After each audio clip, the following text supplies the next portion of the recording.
Aujourd'hui, j'aimerais vous parler d'un sujet qui me titillait un petit peu dans la tête. On va dire que de temps en temps, quand je suis sur YouTube, certaines suggestions viennent à moi et ces suggestions sont des suggestions de télé-réalité. Alors la télé-réalité, qu'est-ce que c'est ? Quand je recherche la définition sur Google et que je vais dans Wikipédia, je tombe sur une définition qui, pour moi, définit très bien ce qu'est la télé-réalité. Je vous la lis.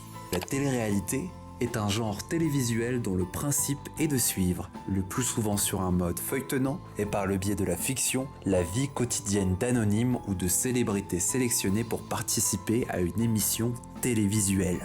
La deuxième définition sur laquelle je suis tombé est une définition qui a commencé à me faire un petit peu cogiter. Cette définition en question, je vous la lis.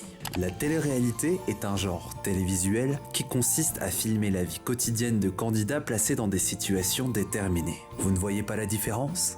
Sachez que moi je la vois. La différence, il y a l'emploi du mot déterminé à la fin de la deuxième définition. Et ça me permet de rebondir sur quelque chose, sur ce qu'est devenu la télé-réalité aujourd'hui.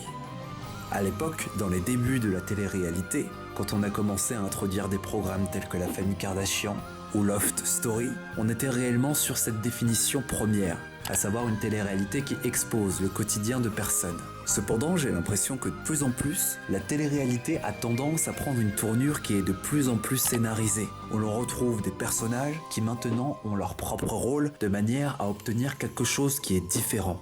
De base, l'objectif de la télé-réalité était de pouvoir voir un petit peu comment est-ce que les personnes pouvaient vivre. Il y avait énormément de points positifs à ce genre de télé-réalité-là. C'était une télé-réalité dans laquelle il n'était pas nocif réellement de s'identifier aux personnages que l'on pouvait voir. Tout simplement parce que ce genre de personnage pouvait arpenter des situations que l'on peut nous-mêmes arpenter dans notre vie du quotidien. C'était aussi une méthode avec laquelle on pouvait justement avoir confiance en soi, avoir un petit peu plus de confiance sur les réactions que l'on pouvait adopter face à ce genre de situation similaire. J'espère que je vous ai pas perdu.